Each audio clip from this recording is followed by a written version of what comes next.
Hello my dear students, welcome back to our YouTube channel. तो चलिए देखो students, बहुत से ऐसे स्टूडेंट हैं जिसने मेरे को बैंकिंग लॉ एंड प्रैक्टिस के पेपर 3 के लिए इंपॉर्टेंस मांगे थे, क्योंकि कल ऐसे भी स्टूडेंट है जिसका ये पेपर का है, ठीक है, एग्जाम जो भी है। अब देखो यहां पर अगर तुम्हारा मेजर का अगर सब्जेक्ट है, ठीक है, अगर तुम्हारा मेजर का सब्जेक्ट है, ठीक है, बैंकिंग का, या फिर माइनर का सब्जेक्ट जो भी है, क्रेडिट फॉर बैंकिंग के लिए पेपर नंबर, ध्यान रखना बहुत सारे स्टूडेंट्स यहाँ पर मिस कर जाते हैं, ये पेपर नंबर 3 के बैंकिंग के लिए है, या मेजर हो या माइनर हो, ठीक है, दोनों के सिलेबस सेम है और दोनों के लिए आपका जो फर्स्ट यूनिट है उसमें आपको payment and collection of the customer cheque, वो जो भी पूरा टॉपिक है वो आपका 30% का वेटेज है, ठीक है, 30% है, ये वेटेज है परसेंटेज में, ठीक है। उसके बाद जो सेकंड आपका यूनिट्स है जिसमें आपको लोन्स एडवांस, उस पूरे टॉपिक से 30% आपका वेटेज है। कितना है? 30%। और बहुत ज्यादा हो गया 30%, मतलब अगर 50 मार्क्स का 30% भी करते हो ना तो 15-15 मार्क्स होते हैं, ठीक है। तो 15 marks first unit, 15 marks second units. और ये Kasa deposit most important units है और उसमें से भी आपके 30% वेटेज है। तो ये मत पूछना कि सर कौन सा करके जाऊं कौन सा छोड़ के जाऊं, क्योंकि हर एक यूनिट से 15 मार्क्स का कंप्लीटली पूछने का चांसेस है, ओके। और लास्ट में आपको ये एक प्रैक्टिकल टॉपिक जो है वो पूछ सकते हैं, जो कि है 10% के वेटेज का, ठीक है। तो 10% वेटेज का आपका प्रैक्टिकल क्वेश्चन है, ओके, जहां पर आपको कुछ practical case study type question देंगे, जो भी है। अब आपके शॉर्ट क्वेश्चन की बात करते हैं। सबसे पहले minor major paper 3 banking law and practice, okay. चलो तो देखो, सबसे पहले क्वेश्चन है जो कि आपको पता ही होगा, अगर आप कभी लोन लेने गए हो तो आपको पूछते हैं कि what is your CIBIL score, कितना है आपका सिविल स्कोर, और इसी हिसाब से आपकी लोन का जो परसेंटेज होता है वो थोड़ा बहुत बढ़ता भी है। तो अगर यहां पर सिविल स्कोर के बारे में अगर आप नहीं जानते हैं तो आपके बैंकिंग लेने का कोई मतलब नहीं है, ठीक है। तो बैंकिंग लिया है तो जानना चाहिए। फिर दूसरा पॉइंट है what is marking on cheque, ठीक है, चेक पे मार्किंग करते हैं, ठीक है, उसका मतलब आपको बताना है। Explain the lending principle of safety in short, ठीक है। What is CASA deposit, okay, CASA, CASA deposit, ठीक है। State any two duties of collecting banker toward the customer. What is secure loan, ये बहुत इंपॉर्टेंट है, ये भी बहुत इंपॉर्टेंट है। What is mean by the payment in due course, बहुत इंपॉर्टेंट है, बहुत important. What is paying banker. देखो मैं आपको एक बार फिर से बताता हूं, आपके दो पेपर निकलेंगे, मेजर वाला और माइनर वाला, ठीक है। कुछ क्वेश्चन ऐसे होंगे जो मेजर में आ जाएंगे, कुछ क्वेश्चन ऐसे होंगे जो माइनर में आएंगे। तो दोनों के लिए क्वेश्चन ज्यादा ही होंगे, क्योंकि थोड़े बहुत क्वेश्चन उसमें आएंगे, थोड़े बहुत क्वेश्चन इसमें आएंगे।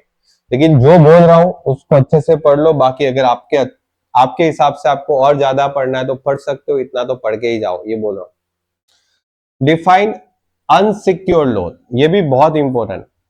State the different types of loan, ये भी इंपॉर्टेंट है, पिछले साल के पेपर में ही था।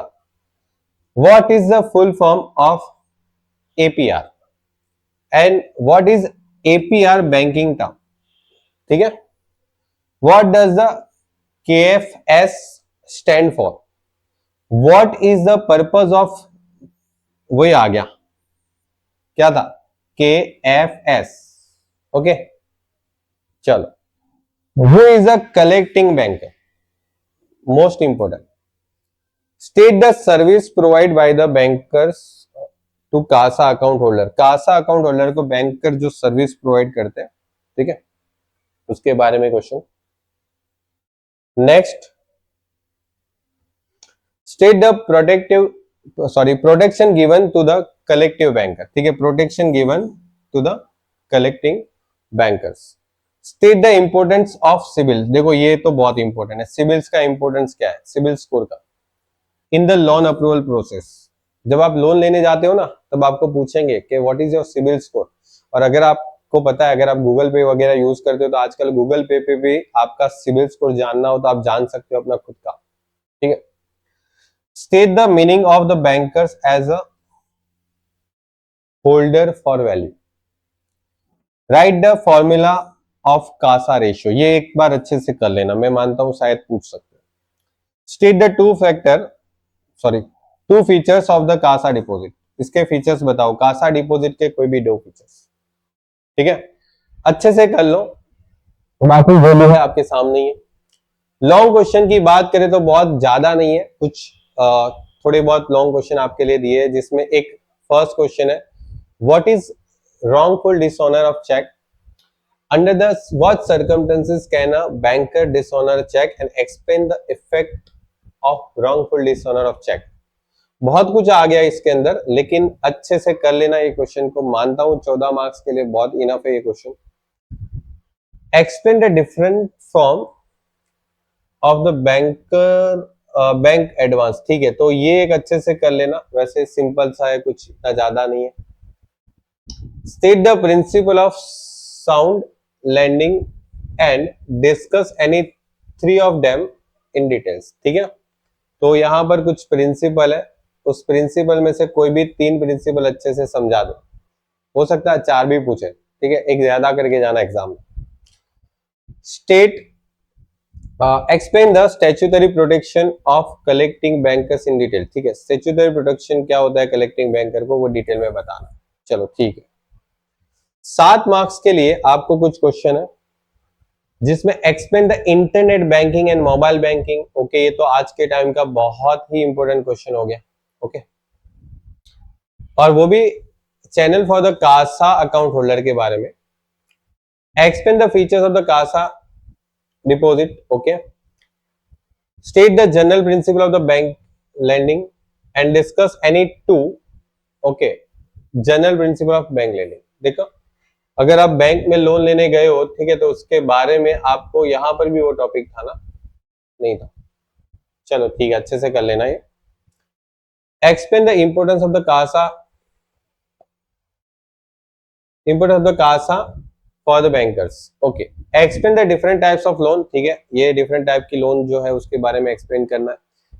State the risk involve in the wrongful dishonour of the cheque, ठीक है, importance of the CIBIL score in present time, बहुत इंपॉर्टेंट है भाई। Extend the service offered by the bank to the CASA account, CASA deposit, ठीक है, इसके लिए bank कौन कौन सी सर्विस ऑफर करती है। How CIBIL score affect the loan approval process, ये भी जानना चाहिए, ठीक है, आप लोग का CIBIL score loan approval process को कैसे अफेक्ट करता है, बहुत इंपॉर्टेंट है ये सब। देखो, आज के टाइम के बैंकिंग सेक्टर के बहुत अच्छे और इंपॉर्टेंट टॉपिक है। आपका जो न्यू सिलेबस अपडेट हुआ है ना बैंकिंग के अंदर, बहुत अच्छा अपडेट हुआ है, ठीक है। Explain the importance of the CASA deposit in the banking operation, ठीक है, ओके। फिर आता है duties of the collection bankers, CIBIL score क्या है, ठीक है, वो भी बैड सिबिल स्कोर, ओके, उसके बारे में शॉर्ट नोट लिखनी है। अच्छा, पेमेंट इन ड्यू कोर्स, ठीक है भाई, पेमेंट इन ड्यू कोर्स बहुत इंपॉर्टेंट है। अनसिक्योर लोन वैसे भी शॉर्ट क्वेश्चन में भी किया था, यहां पर भी करना है, ये शॉर्ट नोट में पूछ सकते हैं। ये एक बहुत इंपॉर्टेंट है, hidden charge in loan, okay, आप जब लोन लेने जाते हो तो बहुत सारे हिडन चार्जेस होते हैं। की फैक्ट स्टेटमेंट, KFS, इसके बारे में शॉर्ट नोट। तो देखो, यहां से इतने क्वेश्चन आप कर लो अच्छे से। मैंने बहुत सारे ऐसे क्वेश्चन भी दे रखे हैं जो लॉन्ग और शॉर्ट, ठीक है, दोनों में पूछे जा सकते, इसीलिए आपको लगेगा क्वेश्चन नंबर्स थोड़े ज्यादा है, लेकिन मैंने बोला ना 2 पेपर निकलेंगे इतने में से, तो सीधी बात है, कुछ क्वेश्चन अगर एक पेपर में पूछेंगे मेजर में, तो वो क्वेश्चन दोबारा माइनर में कम पूछेंगे ना, सेम टू सेम तो पेपर नहीं डालेंगे। तो इस वजह से दोनों के इंपोर्टेंट एक साथ मर्ज करके ही मैंने यहाँ पर दे रखे हैं। अच्छे से रेडी करो, अच्छे से जितना भी टॉपिक मैंने टिक करवाया है, जो जो टॉपिक पहले बताया है उसको अच्छे से कंप्लीट कर लो। Wish you all the very best for your exam. I hope बहुत अच्छा जाएगा आपके एग्जाम अगर इतना करते हो तो। ओके, मिलते हैं नेक्स्ट लेक्चर में, तब तक के लिए गुड बाय और टेक केयर।